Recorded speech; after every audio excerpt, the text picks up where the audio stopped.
আসসালামু আলাইকুম প্রিয় দর্শক মন্ডলী, আমরা আজকে কথা বলবো tiger SF tilapia. Tiger SF তেলাপিয়াটা কি, এটা আপনি কিভাবে উৎপাদন করবেন, কিভাবে উৎপাদন করলে অধিক পরিমাণ লাভবান হবেন, এটা নিয়ে আজকে আমরা কথা বলবো।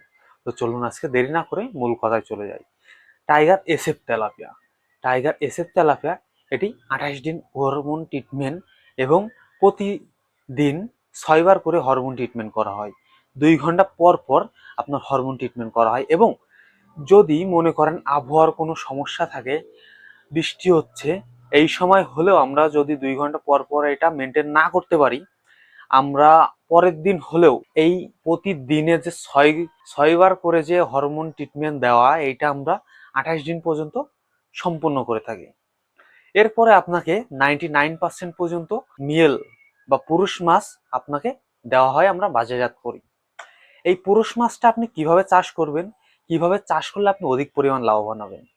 পুরুষ মাছটা আপনাকে 1 বছর পর্যন্ত ডিম দেবে না, যাতে করে পুরুষ মাছের গ্রোথ অনেক দ্রুত বাড়ে, খাই কম বাড়ে বেশি এবং দ্রুত বর্জনশীল হওয়ায় আপনি টাইগার এসএফ তেলাপিয়া চাষ করে অধিক পরিমাণ লাভবান হতে পারবেন। এবং অন্যথায় আপনি এই চাষটা অধিক ঘনত্বেও করতে পারবেন, যাতে করে প্রতি বিঘায় বা প্রতি শতাংশে আপনি 200 থেকে 250 পিস পর্যন্ত মাছ চাষ করতে পারবেন, মিশ্র চাষ, যাতে আপনি কাপ জাতীয় মাছের সঙ্গে মিশ্র চাষ করতে পারবেন।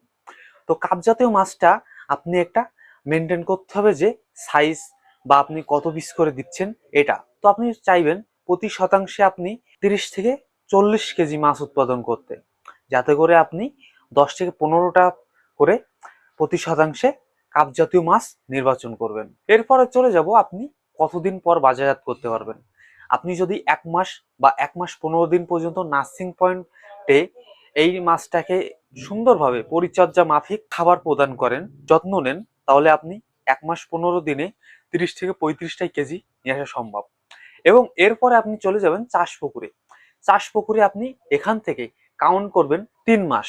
3 মাসে আপনি 3 থেকে 350 গ্রাম বা 400 গ্রাম ওজন হলে আপনি এটা বাজারজাত করতে পারবেন। এবার আপনারা অনেক সময় বলে থাকেন যে অধিক ঘনত্বে আমরা তো মাছ চাষ করছি, তাহলে এই যে আমরা 2 কেজি 2.5 কেজি ওজনটা কিভাবে করব টাইগার এসএফ তেলাপিয়া।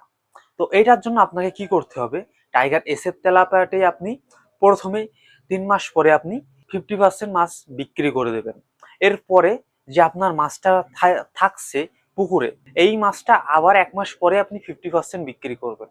ধাপে ধাপে যখন আপনি 2 থেকে 3 বার বিক্রি করবেন, এই সময় কিন্তু আপনার মাছটা প্রতি শতাংশে 40 থেকে 50 পিস চলে আসছে।